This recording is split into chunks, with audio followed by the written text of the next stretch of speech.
It was supposed to be just a ride home. Rain pouring. Phone dying. Career destroyed.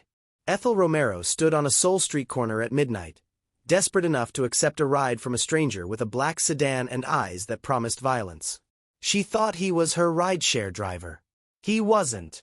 3 blocks later, bullets shattered the rear window. The driver pulled a gun with movements too smooth, too practiced, too lethal. "Get down," he commanded in accented English. "And don't scream. Who are you?" "Someone you saved 10 years ago. Now get the fuck down." His name was Sung-hyun Yoon, Korea's most feared mafia boss. And the teenage boy Ethel had once helped bleeding in an alley, the one she'd forgotten about, had never forgotten her. But the ambush wasn't random. Her corrupt boss had used her as bait to lure Sung-hyun into a trap. Within hours, Ethel would be framed for embezzlement on national television, hunted by 2 rival syndicates, and caught in a war between Korea's criminal underworld and corporate corruption. She wanted to go home. Home no longer existed. The man who took 2 bullets to protect her? He was her only way to survive the night. And the evidence she'd accidentally uncovered? It was about to burn down empires. Before we continue, if you want to know how one random ride turned into a fight for survival, how a forensic accountant became the most wanted woman in Seoul, and why a mafia boss would die to protect the stranger who saved him years ago, smash that subscribe button and turn on all notifications because this thriller will have you on the edge of your seat. Ethel Romero's life ended at 11:47 p.m. on a Tuesday. Not literally, though in the hours that followed, she'd wish it had. It started in a conference room where her boss, Vincent Caldwell, fired her in front of the entire executive team. "Your services are no longer required." "What? Why?" "I've been here 4 years. We've discovered irregularities in your work. It's best you leave immediately." Irregularities. The word hit like a slap. "What irregularities?" "I can explain any. Security will escort you out." 2 guards appeared. Ethel's colleagues wouldn't meet her eyes. In 15 minutes, her career was over, office cleared, badge confiscated, reputation destroyed. She stood on the Soul Street in pouring rain, phone at 3% battery, no way home except a rideshare app that kept canceling on her. Desperate people make desperate choices. A black sedan pulled up. Tinted windows. No rideshare sticker. But the license plate matched her app. The driver didn't speak. Just nodded. Ethel hesitated, every instinct screaming this was wrong. But rain soaked through her jacket, her phone was dying, and she had nowhere else to go. She got in the car. The man behind the wheel was younger than she expected. Tattoos peeked from under his collar. Scars marked his knuckles. His eyes, when they met hers in the rearview mirror, held something cold and ancient. He looked like violence wrapped in expensive clothes. "Bad night?" he asked in accented English. "You could say that. It's about to get worse." Before Ethel could process those words, headlights appeared behind them. Moving fast. Too fast. "Get down," the driver commanded. "What? Now?" Ethel dropped as the rear window exploded in gunfire. Glass rained over Ethel's head. The driver, whoever he was, moved with inhuman calm. One hand on the wheel, the other producing a gun from seemingly nowhere. He fired back through the shattered window, steering with his knees, bullets hitting their pursuers with impossible accuracy. "Who are you?" Ethel screamed. "Wrong question. Better question. Who wants you dead?" "No one wants me dead. I'm an accountant." Accountants who stumble onto 50 million in laundered money tend to have short life expectancies. The car swerved violently. Another vehicle tried to ram them. The driver spun the wheel, putting them into a controlled drift that would have made stunt drivers jealous, and accelerated down a side street. More gunfire. More swerving. Ethel couldn't breathe, couldn't think, could only hold on while this stranger fought off armed killers like it was routine. "There's a parking garage 3 blocks ahead," he said, voice steady despite the chaos. "We go there. You do exactly what I say. Understand? I don't even know who you are. I'm not your rideshare driver. That's all you need to know right now." They lost the pursuers, barely, and screeched into an underground garage. The driver parked in shadows, killed the engine, and finally turned to look at Ethel directly. Up close, he was striking. Sharp features, dark eyes that missed nothing, an intensity that felt like being X-rayed. "Why are people shooting at us?" Ethel demanded, voice shaking. "At you. They're shooting at you. That's insane. I'm nobody. You're Ethel Romero, forensic accountant at Caldwell Financial. You were fired tonight after discovering financial irregularities. Irregularities that exposed two of Seoul's most dangerous criminal syndicates." "How did he know that?" "Who are you?" "My name is Sung-hyun Yoon. I run, let's call it security operations in Seoul." "Security? You're a gangster. You're mafia." "Yes." The blunt admission was somehow more terrifying than a denial. "Why are you helping me?" Sung-hyun stared at her for a long moment. 10 years ago, in an alley near Hongdae, you found a teenage boy bleeding out from a knife wound. You called an ambulance. Stayed with him until they arrived. Gave a fake name because you were worried about immigration status. Ethel's mind raced back. 10 years ago, she'd been a grad student. Had found a kid bleeding, called for help. That was you. That was me. You were just a kid. I was 16 and stupid. Got jumped by a rival gang. Should have died. Didn't, because some American woman with gold hoop earrings decided to help instead of walk away. He gestured at her ears. The same hoops she'd worn since college. "You saved my life. Tonight, I'm returning the favor." Before Ethel could respond, Sung-hyun's phone buzzed. He checked it. Expression darkening. "We need to move. Now." "They've found." Gunfire erupted from the garage entrance. Sung-hyun shoved Ethel behind a concrete pillar and returned fire. Men in suits poured in, professional, coordinated, ruthless. "Stay down," he ordered. But Ethel saw movement behind him. A gunman, aiming for Sung-hyun's back. "Behind you!" Sung-hyun spun, but not fast enough.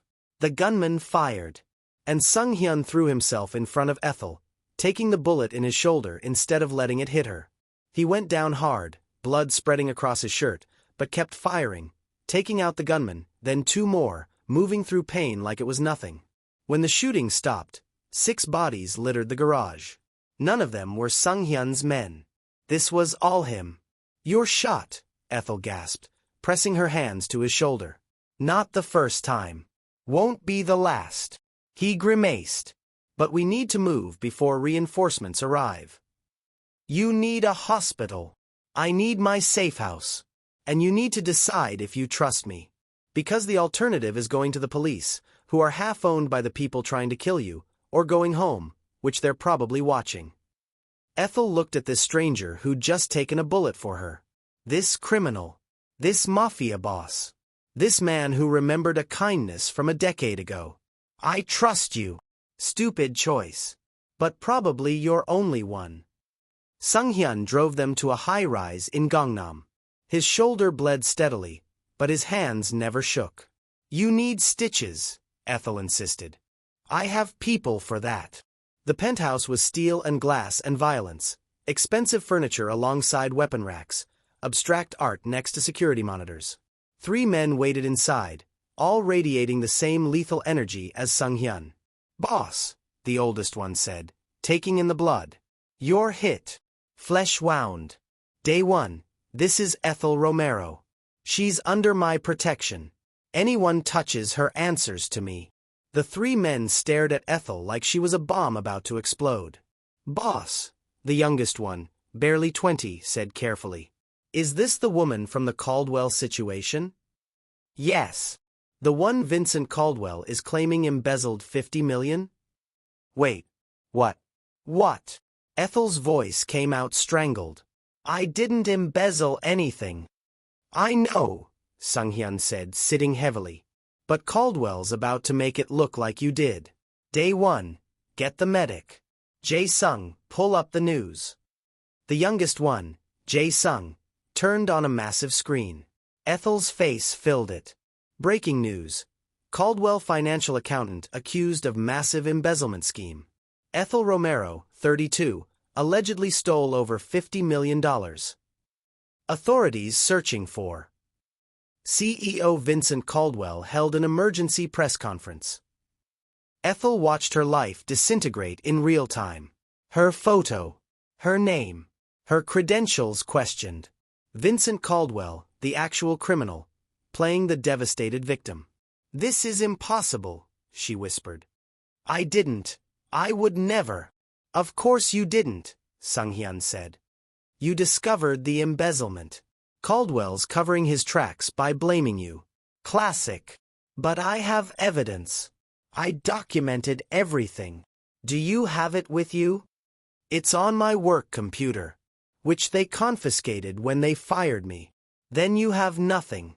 And Caldwell has everything. Money, connections, control of the narrative."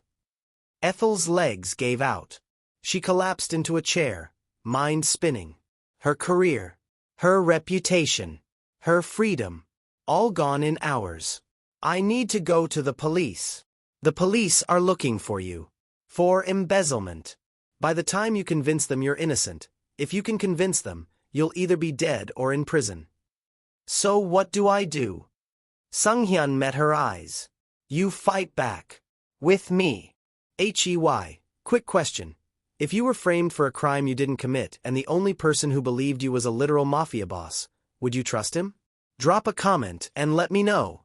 And if you're already hooked on this story, hit that subscribe button because it gets wild from here. A medic arrived. Middle-aged woman, efficient, unfazed by the gunshot wound. "You're lucky," she told Sung-hyun after stitching him up.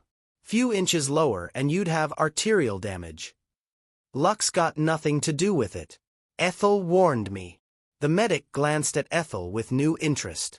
"You saved his life." I yelled. He moved. "Team effort." "She's modest," Sung-hyun said. "She's also brilliant." Jae-sung, set her up with a secure laptop.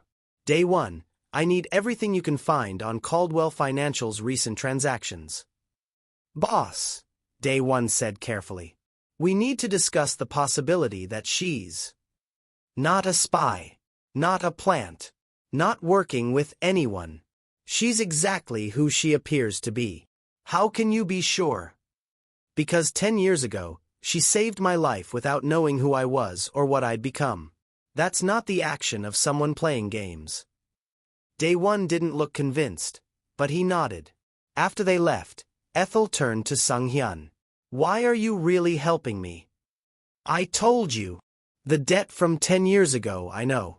But you could have dropped me at a safe location and called it even. Instead, you're taking bullets, using your resources, making me your problem. Why?" Sung-hyun was quiet for a long moment. "Because you're the first person in 20 years who helped me without wanting something back. In my world, that's rarer than honest cops." He met her eyes. "And because Caldwell's corruption is connected to organizations I'm at war with.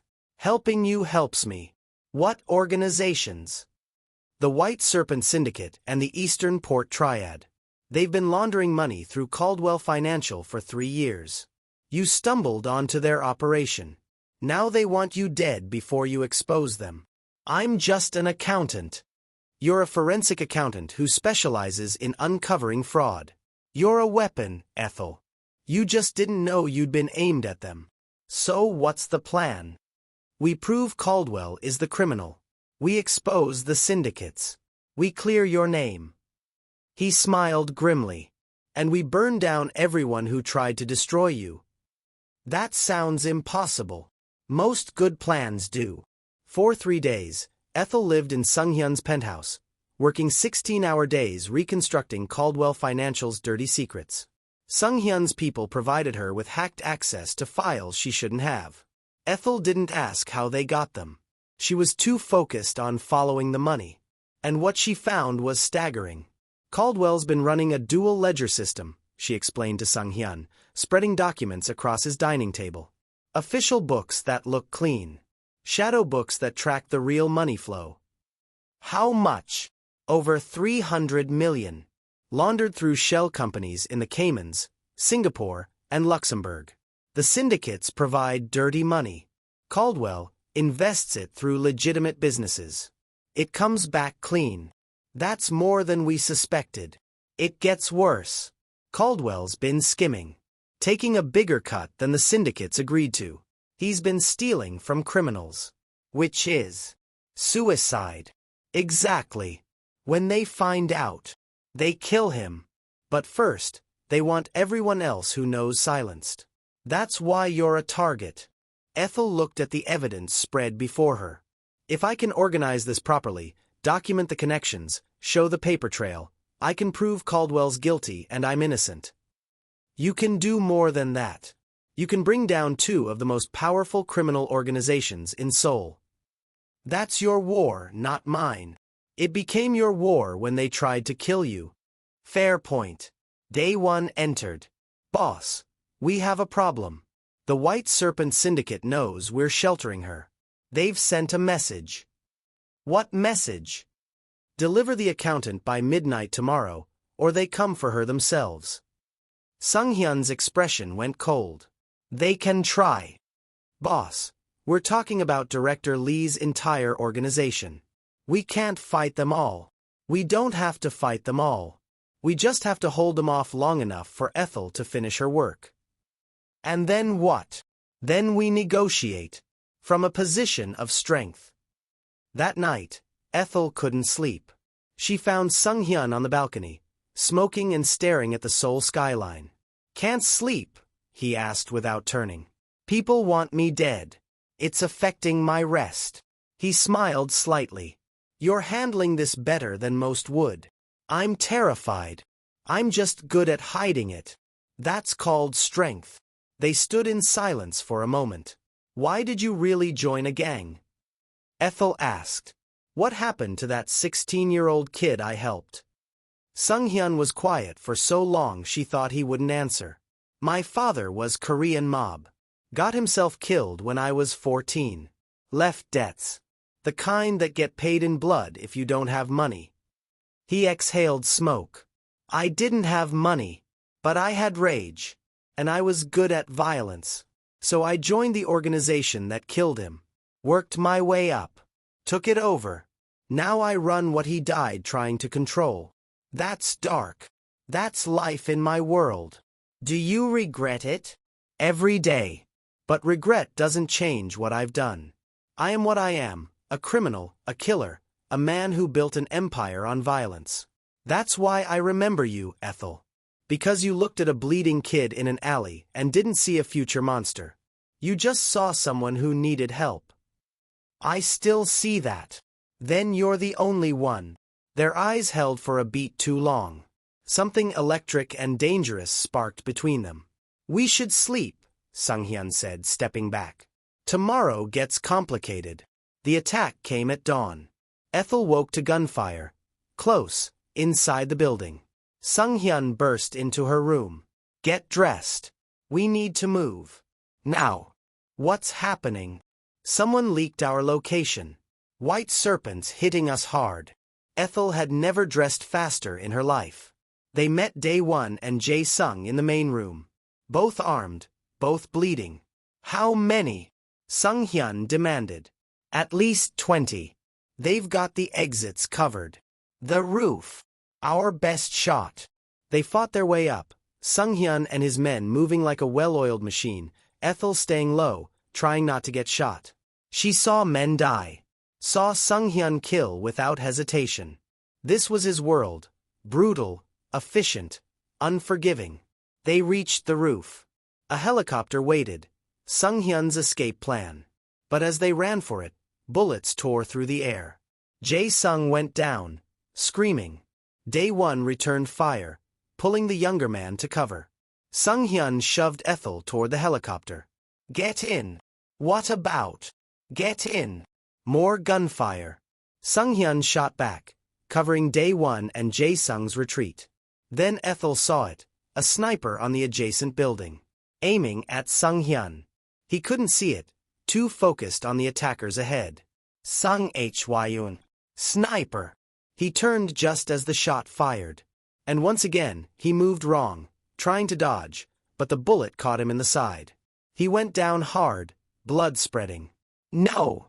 Ethel ran to him, despite every instinct screaming to run the other way. Day 1 provided covering fire. Somehow, they got Sung Hyun into the helicopter. Somehow, they escaped. But Sung Hyun was badly hurt. Worse than before. Stay with me, Ethel demanded, pressing her hands to his wound. Don't you dare die after all this. Wasn't planning on it, he managed. Just need a minute. You need a hospital. Can't. Too public. Day 1. Take us to Dr. Ryu. The helicopter veered toward a private clinic while Ethel fought to keep Sung Hyun conscious and bleeding. Okay, real talk. Can we just acknowledge that this man has taken 2 bullets for her and they've known each other for like 72 hours? If that's not commitment, I don't know what is. Hit that like button if you're invested in their survival, and subscribe because this story is nowhere near over. Dr. Ryu was an older woman who'd clearly treated gunshot wounds before. You're lucky it missed vital organs, she told Sung Hyun after surgery. But you've lost a lot of blood. You need rest. Don't have time for rest. Make time, or you'll die. Your choice. After she left, Day 1 pulled Sung Hyun aside. Ethel couldn't hear what they said, but body language told her enough.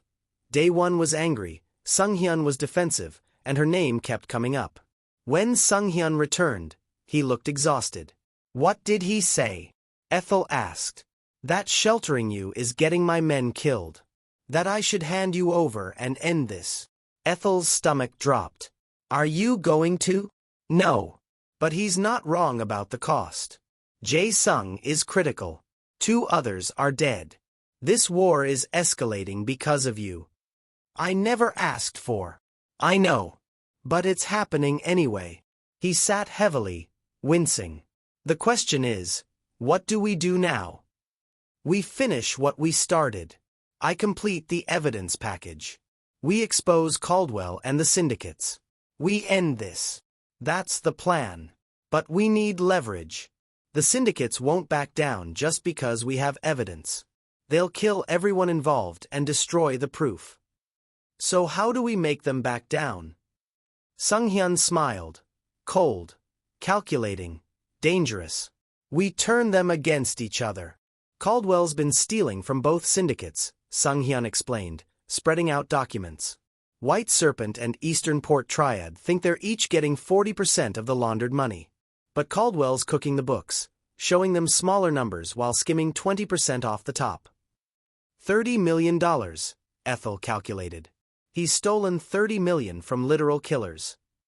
Exactly. If we can prove Caldwell's been stealing from them, show them he's been playing them against each other, they'll turn on him instead of us. That's brilliant. And insane. Most good plans are both. Ethel worked through the night, building a comprehensive financial breakdown that proved Caldwell's theft. Shell companies. False invoices. Dual accounts. All documented. Time-stamped. Irrefutable. This is solid, Sung Hyun said, reviewing her work.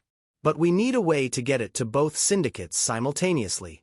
And we need to do it in a way that makes Caldwell the target, not us. What about a meeting? Get all parties in one room. Present the evidence. Let them fight it out. That's suicide. They'd kill us first, divide the evidence later. Not if we have insurance. What kind of insurance? Me. Live streaming everything to the internet. If anything happens to us, the world sees it all. Caldwell's crimes, the syndicate's involvement, everything. They can't kill the messenger if the message is already everywhere. Sung Hyun stared at her. That's either genius or the dumbest thing I've ever heard. Can't it be both? It can. And it probably is. But it might work. The meeting was set for midnight at Pier 17, neutral territory, heavy security from all sides. Ethel was terrified. But she'd stopped running days ago. Now she was fighting back. Stay close to me, Sung Hyun instructed as they approached. If shooting starts, you run. Don't look back. Don't try to help. Just run. I'm not leaving you. Yes, you are. Because if you die, All this was for nothing. Before Ethel could argue, they entered the warehouse. It was a scene from a crime movie. Two groups of armed men on either side, hostile energy crackling, Vincent Caldwell standing in the middle looking pale and terrified. Director Lee of the White Serpent Syndicate stood to the left. Mr. Tanaka of the Eastern Port Triad stood to the right. Both looked at Ethel like she was prey. "Ms. Romero," Director Lee said, voice like silk over steel. "You've been causing considerable trouble." "She's been stealing considerable money," Caldwell interjected desperately. 50 million. "Shut up, Vincent," Sung-hyun said coldly. "The adults are talking." The warehouse went silent. "Gentlemen," Ethel began, voice steadier than she felt. "I'm here to prove two things. First, I didn't embezzle anything. Second, Vincent Caldwell has been stealing from you. Both of you." "Lies," Caldwell spat. "She's desperate." "I have documentation," Ethel continued, pulling out a tablet. 3 years of financial records. Shell companies. False accounts. Proof that Caldwell has skimmed over 30 million from your organizations." "That's impossible," Director Lee started. "Is it? Have you audited his work? Verified the numbers he's been giving you?" Silence. "Here's how it worked," Ethel explained, bringing up files. "White Serpent, you thought you were getting 40% of laundered funds. Eastern Port Triad, you thought the same. But Caldwell showed you both different books, underreporting the total amounts while taking a 20% cut off the top." She projected the documents on the warehouse wall. Split screens showing dual ledgers, fake invoices, the entire scheme laid bare. For example, last quarter's real total was 42 million. Caldwell reported 35 to each of you, paid you each 14 million, 40% of the fake number, and pocketed the remaining 14 million himself. "He's been stealing from you." "Not me. Him." Director Lee and Mr. Tanaka turned to Caldwell with expressions that promised death. "This is fabricated," Caldwell insisted. "She's working with Yun. They're trying to drive a wedge." "Actually," Sung-hyun said, "she's working with the truth. Which is why I believe her and you're about to die." "Wait." Caldwell pulled a gun. "Nobody moves or I shoot her." He grabbed Ethel, pressing the gun to her head. "Bad move." Sung-hyun went very still. Very cold. "Vincent, you have 3 seconds to let her go. 1. Back off or she dies. 2. I mean it. 3. Sung-hyun moved. One moment he was across the warehouse. The next, he was on Caldwell, disarming him with brutal efficiency. The gun clattered away. Caldwell hit the ground. But in the chaos, someone from the White Serpent side fired. Whether accidentally or intentionally, Ethel never knew. Sung-hyun threw himself between Ethel and the bullet. Again. He took it in the chest. Collapsed. "No!" Ethel dropped beside him, hands going to the wound.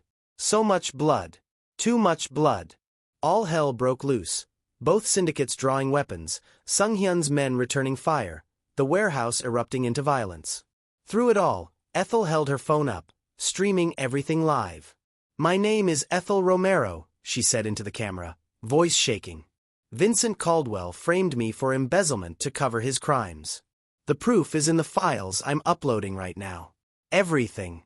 The money laundering. The theft. The syndicates involved. All of it. If anything happens to me, if this stream ends, you know who's responsible. The world is watching. You can't silence the truth when millions of people already have it." Pause for a second. This man has taken 3 bullets for her. 3. At what point does taking bullets become his love language?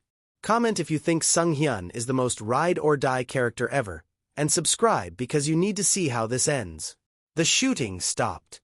Everyone stared at Ethel, at the phone streaming to thousands of viewers, the evidence going viral in real time. Director Lee lowered his weapon. "Ms. Romero, turn off the stream. We can negotiate." "No. The stream stays on. You want to kill me? Do it in front of the world. You're brave. Or stupid. Both, apparently. It's been a theme this week. Mr. Tanaka spoke for the first time. The evidence you showed, it's legitimate? Completely. I'm a forensic accountant. This is what I do. And Caldwell stole from us? Systematically. For 3 years. Both syndicate leaders turned to Caldwell, who was sobbing on the warehouse floor. Please, I can pay it back. You stole from us, Director Lee said quietly. Used us. Made us look like fools. That's a death sentence in our world, Mr. Tanaka added. Wait! Caldwell screamed. What about her? She exposed you. She's the real threat. No, Sung-hyun said, struggling to sit up despite his wound. She's the reason you're not getting away with it. There's a difference. He looked at the syndicate leaders. Ms. Romero didn't embezzle, didn't launder, didn't steal. She found the truth and got punished for it. By him. The man you trusted. The man who stole from you.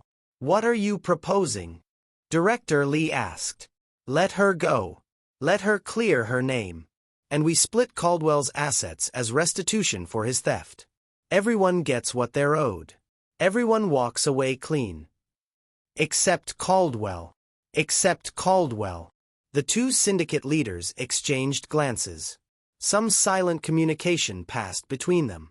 Agreed, Director Lee finally said. But the stream ends. Now. And nothing else about our operations goes public. Ethel looked at Sung-hyun, who nodded slightly. She ended the stream. But the damage was done. Millions had watched. The evidence was everywhere. Caldwell's crimes were public record now. Ms. Romero, Mr. Tanaka said. You're brave. Foolish, but brave. You've earned your freedom today. Don't waste it. Both syndicates collected their men and left, dragging Caldwell with them. Ethel never saw him again. She didn't need to. She knew how stories like his ended. Sung-hyun was unconscious before they got him to Dr. Ryu. 3rd bullet wound in 5 days, the doctor said, shaking her head.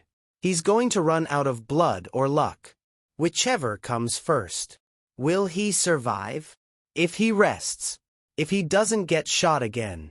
Big ifs. Ethel stayed by his bedside for 3 days while he healed. Day 1 and the others gave her space, no longer viewing her as a threat. You saved his life, Day 1 admitted. Multiple times. That counts for something. He saved mine first. And second. And third. He's bad at math when it comes to you. When Sung-hyun finally woke, Ethel was reading financial reports. You're still here, he said, voice rough. Where else would I be? Anywhere but a crime lord's recovery room. Yeah, well, bad decisions are kind of my thing now. He smiled, really smiled. How bad is it? 3 bullets. You're an overachiever. Did it work? The plan. Perfectly. Caldwell's empire is destroyed. The syndicates are dealing with him. And I'm officially cleared of all charges. The police realized I was framed once the evidence went viral. Your reputation? Restored. Better than restored. 3 companies have already offered me positions. Apparently, being publicly framed and then clearing your name makes you very hireable in the anti-corruption sector. So you're free. I'm free. That's good. That's what I wanted. Ethel set down her papers. What about what I want? What do you want? I want to know if this was just about paying a debt. If saving me was just settling accounts from 10 years ago. Sung-hyun looked at her for a long moment. At first, maybe. But somewhere between the 1st bullet and the 3rd, it became about something else. What? You. Just you. Ethel's breath caught. I'm leaving Korea. Once you're healed, once this settles. I have a job offer in Singapore. You should take it. Get away from this city. This violence. Come with me. Sung-hyun blinked. What? Come with me. Leave this life. We could. Ethel, I can't just leave. I have an organization. Responsibilities. People who depend on me. People who shoot you repeatedly. It's complicated. Then uncomplicate it. Choose something different. Choose safety. Choose. Choose you. Yes. Choose me. The silence stretched between them, heavy with possibility and impossibility. I can't, Sunghyun finally said. This is who I am. What I am. I can't just walk away from decades of choices and become someone else. Even for a chance at something real? What we have isn't real, is it? Or is it just adrenaline and proximity? I took 3 bullets for you. I know. And I'm grateful. But I need to know, is this love? Or is this just debt and danger creating an illusion? Sunghyun struggled to sit up. Ethel, I'm not asking you to change for me. I'm asking you to choose what you want. Do you want this life? Or do you want something different? I want you to be safe. And you can't be safe with me. That's not an answer. It's the only answer I have. Ethel stood. Then I guess this is goodbye. Ethel, you saved my life. Multiple times. I'll never forget that. But I can't build a future on gratitude and what-ifs. I need something real. And you need to figure out what you want before you drag someone else into your world. She walked out before her resolve broke. Ethel spent the next 2 weeks preparing to leave Korea. New apartment in Singapore. New job. New life. Away from bullets and betrayal and feelings too complicated to name. She tried not to think about Sunghyun. Failed constantly. Her phone remained silent. He didn't call. Didn't text. Didn't fight for her. Maybe that was answer enough. The night before her flight, Ethel stood on her hotel balcony, looking at Seoul's glittering skyline one last time. A knock at the door interrupted her thoughts. She opened it. Sunghyun stood there, looking healthier than she'd seen him since the shooting. Hi, he said. Hi. Can I come in? Should you? Probably not. But I'm here anyway. Ethel stepped aside. Let him enter. They stood in awkward silence, these 2 people who'd survived hell together but couldn't figure out what came after. I thought about what you said, Sunghyun started. About choosing what I want instead of just accepting what I've become. And you're right. I've spent 20 years telling myself I had no choice. That this life chose me. But that's bullshit. Every decision was mine. Every step deeper into this world was a choice. So what are you choosing now? I'm choosing to try something different. I'm stepping back from the organization. Letting day one take over day-to-day operations. I'm not abandoning my people, but I'm not letting this life consume me anymore. Why? Because 3 bullets taught me something. I'd rather risk everything for something real than stay safe in something empty. Ethel felt tears prickling. Sunghyun, I'm not asking you to stay in Korea. I'm not asking you to give up Singapore. I'm just asking, can I try? To be someone worthy of you? To build something that isn't founded on violence and debt. That's going to take time. I have time. You're worth time. I don't need you to be different. I need you to be honest. About who you are, what you want, where this goes. Honestly? I'm a criminal who took 3 bullets for an accountant and would take 30 more without hesitation. I'm someone who's been empty for 20 years until you stumbled into my car. I'm terrified you'll realize I'm not worth this. But I'm here. Trying. Asking. Ethel crossed to him. Cupped his face. You're worth it. You always were. You just had to believe it. Help me believe it. That's a lot of work. I'm aware. I charge by the hour. I'll pay whatever you ask. They kissed. Finally, properly, without bullets or blood or emergency driving away from it. I'm still moving to Singapore, Ethel said when they broke apart. I know. But Singapore has flights to Seoul. And Seoul has flights to Singapore. It does. So maybe we don't have to choose between your world and mine. Maybe we build something that exists in both. Is that possible? I don't know. But I'm willing to try if you are. Sunghyun pulled her close. I'm willing to try anything with you. 6 months later. Ethel's Singapore apartment had a view of the harbor and a much lower risk of gunfire than her Seoul hotels. She loved her new job, using her forensic skills to investigate corporate corruption across Asia. Legitimate work. Clean work. Work that made a difference without requiring bulletproof vests. Sung-hyun visited twice a month. Sometimes she flew to Seoul. They were learning each other. Outside of adrenaline, outside of danger, just two people trying to build something real. It was slow, careful, not without challenges. But it was real. Any regrets? Sung-hyun asked one evening, as they watched the sunset from her balcony. About which part? Getting in my car that night. The worst decision you ever made. The best decision, Ethel corrected. Getting in your car saved my life. You saved my life. Multiple times. How could I regret that? I got you shot at. A lot. You also helped me take down a corrupt empire. And cleared my name. And showed me I was stronger than I thought. Still. 3 bullets. 3 bullets that taught me something important. What?